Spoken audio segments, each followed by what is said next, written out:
we got Ian now? Look, there's Ian.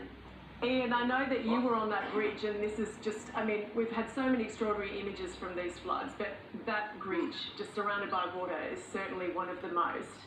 You were on there. Obviously didn't sleep a week, and that's why you're exhausted. Tell us about what you were doing at the time and how quickly it all happened. Well, certainly happened quick. Much bigger flood than we've ever had there.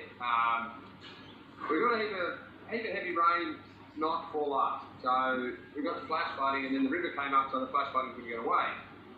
The perfect storm, as you might say. Ian, we know Sandra just described you as her hero, because I know that you were in that situation. And I'm in that scene. Yeah, and I'll ask you about that rescue in a moment, but you no sooner got off and then you were performing rescues yourself. Can you tell us about that?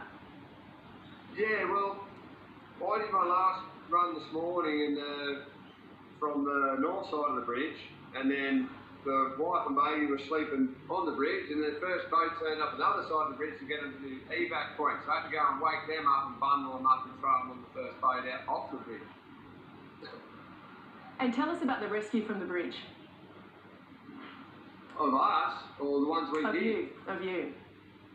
Oh, well, the original one, I just couldn't get the SDS ready because we were too late. We thought we'd stick it out, but it didn't work. So rang me mate, and he come down and picked us up, and then we ran back and picked his missus and his dogs up.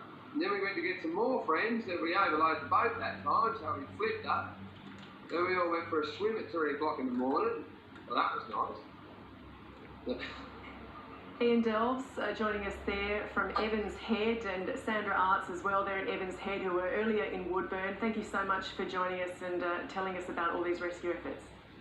Thank you. What else would I be doing? Having a beer maybe.